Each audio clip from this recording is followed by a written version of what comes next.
네, 어느덧 또 금요일이네요. 9월 27일 이슈레이더 시작하겠습니다. 신윤규 기자, 안녕하세요. 안녕하십니까? 네, 오늘 건강검진 앞두고 있죠. 예. 예, 밥을 못 먹어가지고 아주 목소리가 조금 힘이 없을 것 같긴 한데, 대장 내시경 약을 지금 미리 먹어버린 바람에 예, 대장 내시경 약을 먹어서 지금 급하게 나갈 수도 있습니다, 여러분. 자, 오늘 핫 키워드 보겠습니다. 세수 펑크, 일본 자민당 선거, 하나 에어로스페이스 오늘 재상장합니다. 포스코 퓨처엠 이렇게 보겠습니다. 자, 첫 번째 이슈, 세수 펑크가 작년에도 크게 났다 이래가지고 막 이렇게 화제가 됐었는데 올해 역시 마찬가지입니다. 10% 이상 이렇게 세수 펑크 나는 거는 계산을 잘못한 거죠, 정부가 일단. 얼마나 차이가 났습니까? 원래는 정부가 이번에 거둘 수 있을 것이라고 본, 그러니까 국세 수입 전망치가 367조 원이 조금 넘었습니다. 이것이 337조 원 수준이 될 것 같다고 재추계를 한 겁니다. 그러니까 30조 원 덜 거둘 것 같다라고 이번에 인정을 한 거죠. 그리고 세수 부족분의 절반가량이 법인세입니다. 14조 원 넘게 거의 15조 원 가까이 덜 거칠 것이라고 지금 전망을 했습니다. 그렇게 되면 60조 조금 넘게 올해 거칠 것이다 이렇게 보는 거예요. 이번에 세목 추계를 상세하게 보면 특히나 야당이 법인세 세수 감소를 문제 삼아서 정부의 감세 정책을 강하게 비판하거나 반대할 근거가 되는 그런 숫자들이 좀 보입니다. 대표적인 게 근로소득 세수의 법인세 초과 가능성입니다. 법인세가 2008년 이후에 법인세 증가율 자체가 근로소득세 증가율의 절반 수준에 못 미친 것으로 나타났거든요. 이 민주당 쪽에서 나오는 자료들인데 실제 통계는 그대로니까요. 연도별 세목별 세수 영향을 좀 체크를 해봤는데 이게 2008년 기준입니다. 2008년에 근로소득세가 15조 원 조금 넘게 거쳤거든요. 그 당시에 법인세는 40조 원 가까이 거쳤고요. 그런데 그동안의 근로소득세도는 연평균 10% 가까이 늘어서 올해 61조 7천억 원 정도 거칠 것으로 추산이 되고요. 임금이 계속 올랐으니까요. 임금이 계속 올랐기 때문이 맞습니다. 그리고 법인세 수는 올해 63조 원 정도로 추산이 됩니다. 그러니까 그동안에는 2배 가까이 차이 났던 게 지금 한 임금 상승이라든가 여러 가지 자영업자 몰락 이런 것들을 겪으면서 거의 비슷해졌는데 이것을 야당 측에서는 어떻게 공격할 수가 있냐면요. 샐러리맨만 봉이냐? 이렇게 공격을 할 수가 아니, 있겠다라는 기업들이 얘기들이 장사를 나오는 거죠. 잘 못한 측면도 있고 맞습니다. 감세를 해서 조금 활력을 줘야 기업들이 더 열심히 일을 해서 법인세를 나중에 더 내죠. 그 부분들을 어떻게 정부가 잘 막아낼 것인가가 관건인 건데 그러려면은 정부가 그동안의 계획들을 잘 했어야 되는데 이번에는 최근에 기재부라든가 정부가 이 세금 갖고는 정책을 사실 잘 못했다 아니면 계획을 제대로 하지 못했다라는 비판들이 조금 더 많은 지점에 있습니다. 이 정부가 그럼 세수가 부족하면은 충원 대책을 좀 공개를 해야 되잖아요. 지난해는 외평기금이라든가 여러 가지 자금을 끌어올 수 있었습니다만 또 지난해는 50조 넘게 펑크가 났으니까 어쩔 수 없겠습니다만 이번에는 추경도 사실은 어렵고 추경을 하게 되면은 대내외 이 국가 신인도 문제가 있기 때문에 여러 가지 충원 대책이 지금 다고 지금 보고 있는 상황이에요. 그래서 이번에 어떤 식으로 부족한 세금 메꾸겠다 공개를 제대로 못했습니다. 거기다가 우리나라의 세수 오차율이라고 합니다. 걷겠다고 한 것만큼 더 걷느냐 덜 걷느냐에 대한 오차가 주요국 대비 높은 편이 맞습니다. 미국도 4%, 마이너스 4% 정도고 일본은 오히려 더 걷습니다. 3.7%더 걷고 뭐 독일 같은 경우는 당초 예상 대비 더 거칠 수 있다 이렇게 거칠 수도 있는 거죠. 거고, 예, 그럴 때는 오차율이 플러스가 되는 거고 우리나라는 마이너스 8.1% 수준이 지난해 나왔었던 수치입니다. 그래서 결국 이렇게 되면 어떤 문제가 있느냐? 두 가지 문제가 있는데 하나는 정부가 지금 감세 관련 정책으로 분류될 수 있는 그리고 우리 기업이라든가 우리 자본시장을 바꿀 수 있는 중요한 정책들을 추진하려고 합니다. 대표적인 게 상속세의 개정이라든가 이걸 자본이득세로 바꾼다든지 여러 가지 개정인데 이런 개정이 나올 때마다 덮어놓고 가는 비판들을 피하기는 지금 어려운 지점이 있을 겁니다. 그래서 감세 관련 정책의 동력이 아무래도 약해질 수 있는 지점들이 어제 나왔다 보시면 되고 또 하나는 세수가 부족하다는 것은 특히나 지방재정이라든가 우리나라는 지금 지방을 살려야 되는데 정부가 세금을 풀어서 뭐 재정을 풀어서 경기 대응할 수 있는 경기 대응력이 좀 약화가 된다는 측면을 봐야 됩니다. 이렇게 되면은 우리나라 내수 부양이 좀 쉬울까? 이 부분은 물음표가 지금 붙었다라고 보시면 되겠습니다. 네, 세수 오차율이 이렇게 큰 거는 기획재정부가 잘못한 거는 뭐 분명히 맞네요. 근데 이제 세수 결손에 따라서 우리 내수가 어려운데 경기 부양하는데 한계가 있다라는 점, 요게 조금 맞습니다. 안타깝습니다. 가뜩이나 지금 한국은행 지금 가계부채 이쪽 TF인지 계속 이제 내수 부양 쪽에는 조금 한 발 물러서 있는데 상황에서 세수 부족까지 터져서 지금 조금 어려워질 수 있는 그런 상황에 닥친 것 같습니다. 자, 두 번째 이슈, 일본에서 자민당 총재 차기 총리를 선출하는 선거가 오늘 예정이 돼 있습니다. 이 여파도 한번 따져봐야 되겠죠. 네. 아까 말씀드린 이슈는 우리나라 증시라든가 경제인데 조금은 이제 빨간불이 켜진 거 아닌가 걱정할 수 있겠습니다만 다행인 거는 외부 상황이 그렇게 나쁘지 않습니다. 중국이 이 24일로 계속해서 월가 예상을 뛰어넘는 경기 부양책을 펼치면서 오늘도 미국 증시 상승했고요.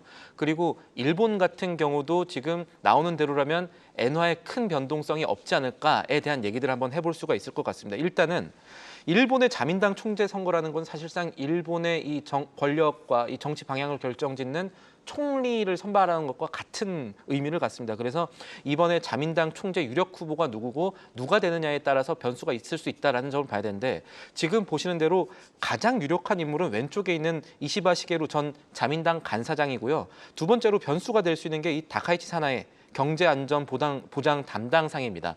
그리고 옆에 이제 전 고이즈미 총리의 아들이었죠. 고이즈미 신지로 전 환경상이 있는데 이분이 인기가 있었다가 최근에 여러 가지 실언성 발언 때문에 인기도가 좀 줄어들었다라는 분석이 나오면서 3강에서 거의 사실상 1강 1중으로 가는 것 아닌가 이 정도의 얘기가 나오고 있습니다.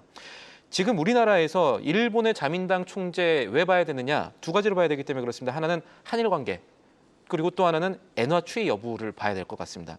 우선 이시바 시게루 전 간사장이 당선될 경우에는 우리나라에 지금보다는 좀 유화적 제스처가 나올 가능성 배제할 수가 없겠습니다. 왜냐하면 이시바 전 간사장 같은 경우는 방위 전문가로 몇십 년 동안 이 의원을 계속 해왔던 인물이었고 그동안의 발언들을 보면은 한국에 사과 계속해야 되고 여러 가지 방위, 그러니까 이 태평양 안보를 위해서는 한국과 일본이 그래도 싸우지 않아야 된다라는 입지를 가지고 있는 인물이기 때문에 우리한테 그렇습니다. 조금 유리하군요. 예.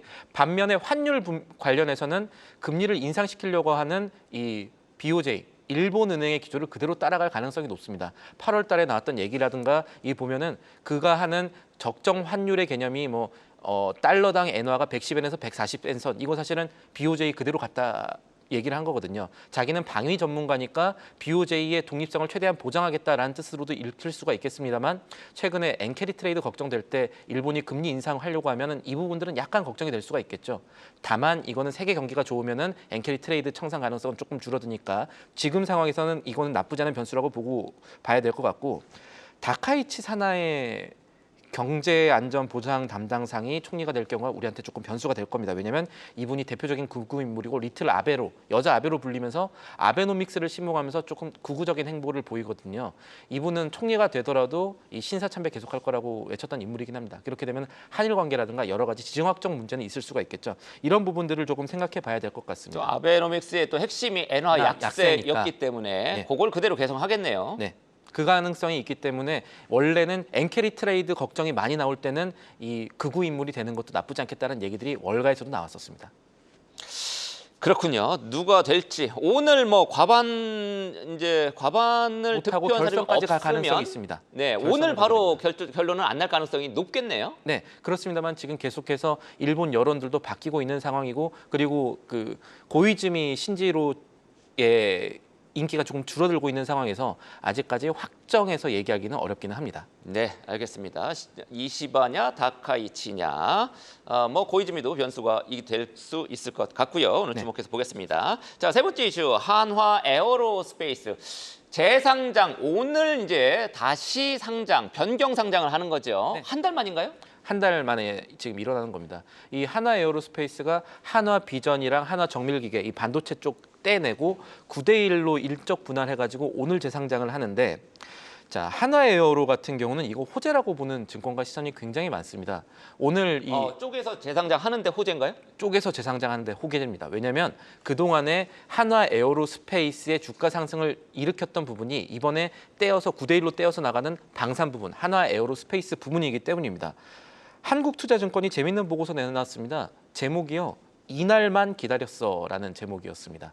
그러니까 한화 에어로스페이스가 인적 분할을 하게 되면 아마 시초가가 14만 5천 원에서 5만 8천 원 사이에서 형성이 될 건데 기준 가격을 고려하면 그렇습니다만 어쨌든 지금 주가 상승 동력이 기존보다 더 커졌다라고 보는 겁니다. 왜냐하면 지금 분할 이전의 주가 상승을 이끌었던 게 결국 지상반산 부분의 성장성이라고 봤는데 요거 앞으로도 수주 잔고뿐만 아니라 앞으로 나올 얘기들 보면 더 괜찮다는 거예요. 그래서 영업이익률만 봐도 이 분할 전이었던 2023년과 비교해서 2026년 되면은 4%포인트 영업이익률 자체가 좋아질 것으로 보고 있고 이 한화에어로가 잘하고 있는 게 레드백 파워팩이라든가 아니면 K9 이런 것들 잘 팔고 있는데 이게 어디 파냐면 중동에 팝니다. 사우디에 팔고 UAE에 파는데 아랍에미리트에 파는데 이 두 나라들의 교체 수요만 고려해도 지금 1조 원 이상의 자주포 시장이랑 19조 원 이상의 이 잠갑차 시장 접근이 가능해지기 때문에 그래서 이 한국투자가 봤을 때는 목표가도 지금 올리는 게 맞겠다라고 하면서 매수 의전 유지하고 목표가도 36만 원에서 38만 원으로 상향을 했습니다. 네, 마지막 거래일에 29만 원으로 마감을 했었는데 목표가를 오히려 재상장하고 나서 38만 원까지 네. 상향 조정하는 리포트도 그런 기대감이 지금 증권가에 있다 나왔다. 보시면 되겠습니다. 그런 기대감 때문에 나왔다. 예, 지금 방산 대장주의 화려한 귀환이 될지 오늘 9시에 딱 지켜보겠습니다.